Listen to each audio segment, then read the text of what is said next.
안녕하세요. 현학봉입니다. 반갑습니다.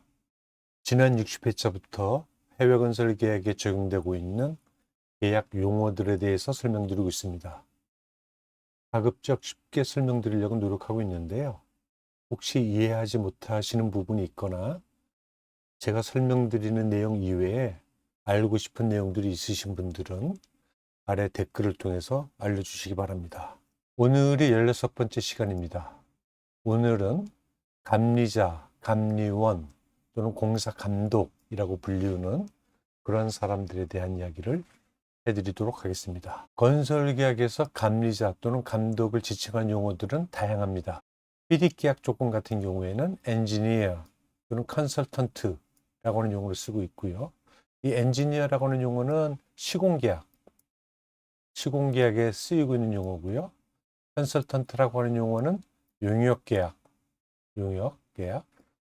그러니까 설계를 하거나 공사 감독을 하거나 뭐 PMCM 하는 경우들 다 포함해서요. 그런 계약에는 컨설턴트라고 하는 용어를 사용하고 있습니다.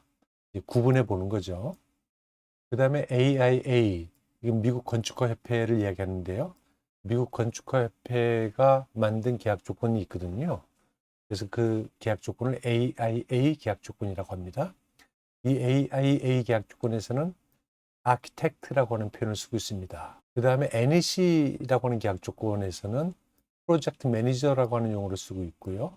뭐 기타 등등의 계약에서는 슈퍼바이저 또는 뭐 CMPM도 감리 감독의 역할을 겸하고 있는 그런 경우니까 큰 의미에서 보면 공사 감독 또는 감리자, 감리원을 지칭하는 용어가 될 수 있다. 다양한 용어들이 사용되고 있다. 계약에 따라 다 달라진다.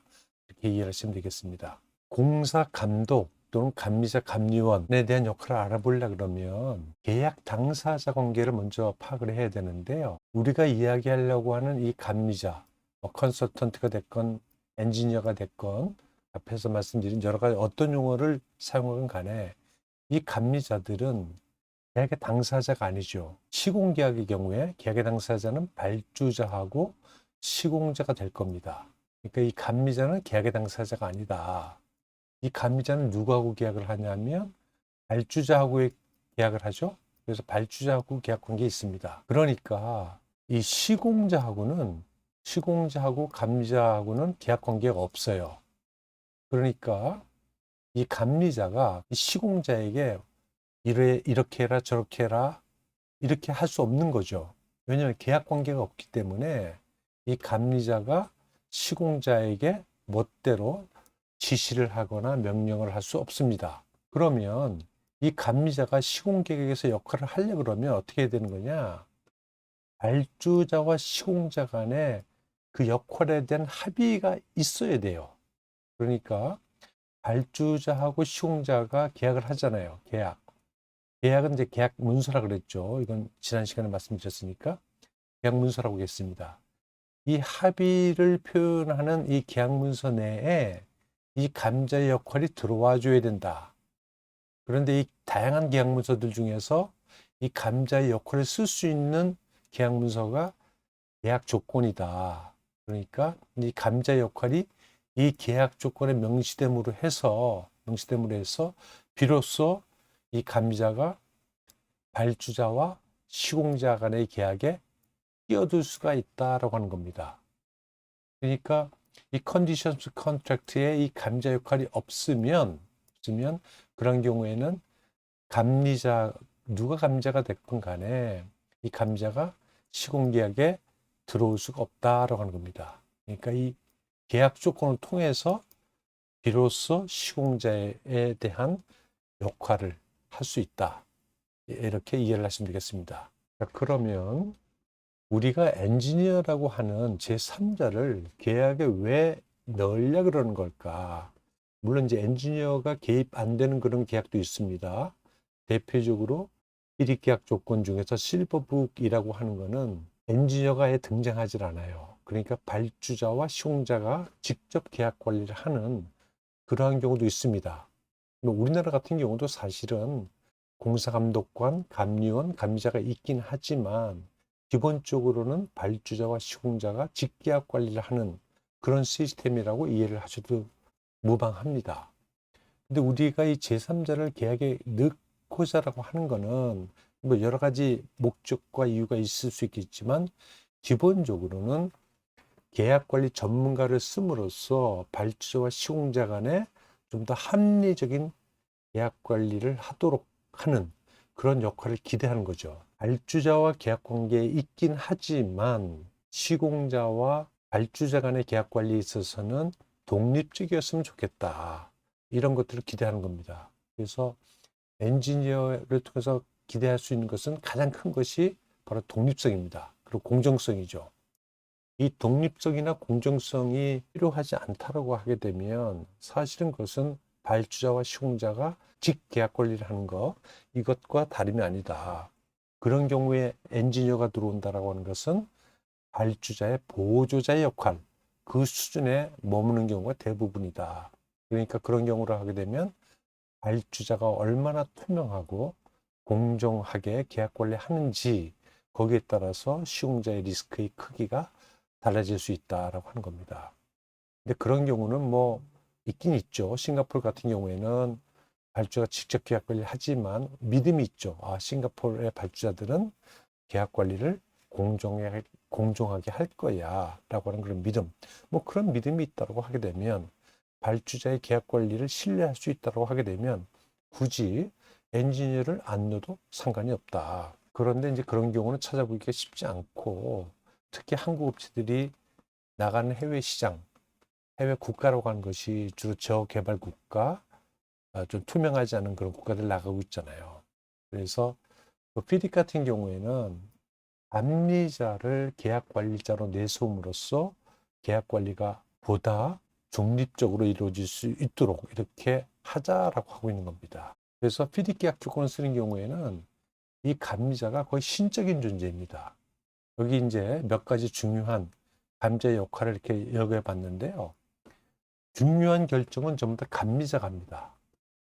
계약 관련된 모든 지시서, 인스트럭션을 낼 수 있는 권한을 갖고 있고요. 하도급 계약을 승인하는 것도 발주자가 아니고 감리자, 감독, 엔지니어가 하도록 하고 있고, 물량 검측은 뭐 당연하죠. 근데 이 물량 검측이 결국 돈과 관련돼 있잖아요. 그러니까 기성 확인서를 발급하는 거, 이것도 감리자가 합니다. 돈을 주는 것은 발주자지만 돈을 주라고 명령하는 것은 감리자의 역할이다. 굉장히 중요하죠. 그다음에 계약 기간 연장을 결정하는 것도 발주자가 아니라 감독이 합니다. 감리자, 엔지니어가 한다는 거죠. 그다음에 베리에이션 오더 발급하는 것, 뭐 체인지 오더가 됐건 베리에이션 오더가 됐건 그런 작업의 지시를 하는 것도 감리자입니다. 그리고 베리에이션 오더에 따른 계약 금액 조정하는 것, 이것도 감리자가 합니다. 발주가 하는 게 아닙니다. 그다음에 서스펜션, 공사를 중단할 수 있는 그런 명령권도 감리자가 갖고 있다. 그다음에 클레임에 대한 보상 결정, 이거 굉장히 흔하게 발생하잖아요. 그리고 시공자가 관심을 가장 크게 갖고 있는 그런 그 계약 행위 중에 하나인데, 그런 클레임에 대한 모든 클레임에 대한 보상 결정도 엔지니어가 한다. 그다음 준공시험, 공사의 완공을 확인하는 준공시험을 시행하는 것도 감리자가 한다. 그다음에 준공 확인서를 발급하는 거 너무 중요하죠. 준공 확인서를 발급하는 것도 감리자가 한다. 그다음에 최종 기성 확인서를 발급하는 거, 이제 정산하고 끝내는 거, 이랬을 때 얼마를 시공자에게 지급해야 되는지 이것을 확인해 주는 것도 감리자입니다. 그 엄청난 일을 감리자가 다 하도록 하고 있어요. 발주자가 개입 안 하죠. 그러니까 우리가 계약의 리스크를 확인할 때 발주자가 어떤 것에 개입하고 있는 것인지를 확인해 보시고요. 발주자가 개입하지 않아도 될 그런 일에 발주자가 개입하고 있다고 하면 그런 행위로 인해서 시공자에게 발생할 수 있는 리스크를 확인하는 것이 리스크 매니지먼트입니다. 예를 들면 하도급 계약을 승인하는 거, 발주자가 꼭 하도급 계약을 승인해야 될 이유가 있는 거냐? 없죠. 발주자보다는 좀 더 전문성 갖고 있는 엔지니어가 하는 것이 타당하다. 이렇게 생각되시잖아요. 네, 그런 경우에 만약에 발주자가 하도급 계약을 승인하는 것으로 쓰여져 있다고 하면 또 다른 리스크가 발생할 수 있다. 예를 들면 잘못된 악의적인 발주자 또는 부패한 발주자 같으면 하도급 계약 승인을 안 해주는 거죠. 언제까지 안 해주느냐? 자기에게 어떤 금전적 이득을 주는 그런 경우, 뭐 금전적 이득이 아니라 또 다른 이득이 있다면 그런 이득을 획득할 때까지 승인을 안 해줄 수도 있다. 악의적인 발주자, 나쁜 발주자인 경우에는 이제 그런 리스크가 있다. 그 다음에 기성 확인서 발급하는 것도 이것을 발주자가 해야 된다고 하게 되면 돈 주는 사람이 확인해 주는 거잖아요. 기성 금액을. 그러니까 자기 예산 내에서 이것도 악의적으로 활용할 수 있다. 이런 것들이죠. 크레인도 마찬가지고 공제 현장도 마찬가지고 그 다음에 작업 지시하는 것도 마찬가지고 이런 모든 것들에 대한 리스크가 시공자에게 발생할 수 있기 때문에 발주자가 하도록 하는 것보다는 제3자인 감리자가 공정하게 하도록 하는 것이 좋겠다라고 하는 것이 FIDIC의 의도입니다. 그래서 우리가 고민해야 될 건 뭐냐면 이 감독이나 감자가 들어오는 경우에 그 계약 관리자, 이 엔지니어죠. 엔지니어의 독립성, 중립성이 계약 관리에 관련된 리스크의 핵심 요소이다. 이걸 머릿속에 넣어 주셔야 돼요. 그러니까 우리가 해야 될 것은 뭐냐면 감리자가 계약을 통해서 어떤 역할을 하고 있는지를 계약 조건을 통해서 전부 다 골라내야죠. 그리고 그 감자의 역할 중에서 발주자가 하지 않아도 될 것들을 다 뺏어갔다라고 하게 되면 어떤 리스크가 발생할 수 있지? 이런 고민을 해봐야 된다라고 하는 겁니다. 그러니까 PD 계약 조건을 리스크 매니지먼트의 기본판으로 쓰라고 하는 것이 바로 이런 이유인데요. PD 계약 조건에 써져 있는 감자 역할, 권한 이런 것들을 쭉 정리하세요. 그 다음에 내가 지금 참여하려고 하는 그런 계약에 규정된 감자 역할을 쭉 다시 정리하신 다음에 그 비교를 해보세요. 비교를 하시게 되면 PD에서는 감자가 하도록 되어 있는데 지금 우리가 들어가려고 하는 이 계약에서는 이 발주액에 넘어가 있네. 그러면 우리에게 어떤 리스크가 발생할 수 있을까? 이런 것들을 고민해 보는 것이 리스크 매니지먼트다. 이렇게 이해하시면 되겠습니다. 그래서 그 PD 같은 경우에는 이 엔지니어의 역할이 너무 크기 때문에 엔지니어가 잘못 선임되면 예를 들면 엔지니어가 아주 나쁜 질이 좀 나쁜 그런 엔지니어가 선임됐다. 발주자의 그 하수인이 엔지니어로 선임됐다라고 하게 되면 시공주에게 큰 리스크가 발생할 수 있잖아요. 이 중요한 역할들을 발주자가 시킨 대로 할 테니까 그래서 FIDIC은 엔지니어의 이름이 입찰 때 입찰자에게 밝혀지도록 이렇게 강제하고 있습니다. 그러니까 입찰할 때부터 누가 엔지니어가 되는지를 알고 들어와라. 그래서 만약 엔지니어가 잘못된 그런 사람이 들어온다라고 하게 되면 그런 잘못된 사람이 들어온다라고 하는 것을 알므로써 입찰을 포기할 것인지 아니면 그것을 각오하고 들어올 것인지를 입찰 때부터 판단할 수 있도록 이렇게 하고 있다. 그 다음에 만약에 여러분들이 이 엔지니어 역할을 한다, 이제 그런 입장에 있다고 하게 되면 좀 조심해야 될 게 있는데요. 이 감리자는 인플로이어하고 발주자하고 이제 계약을 하잖아요. 용역 계약. 피딕에서는 이제 화이트북을 씁니다. 화이트북을 쓰는데 이게 용역 계약을 위한 계약 조건이에요. 이제 화이트북이라고 합니다. 계약 조건은 이제 북이라고 하는데 이 화이트북 쓰고 있잖아요. 그런데 감리자가 다뤄야 될 계약은 시공계약이잖아요. 시공계약. 레드북이 됐던 옐로북이 됐던 실버북이 됐던 뭐가 됐든 간에 시공계약에서 감리자가 다뤄야 될 것은 다른 거다. 다른 거다라고 하는 거죠. 화이트북이 아니라 다른 계약 조건이다.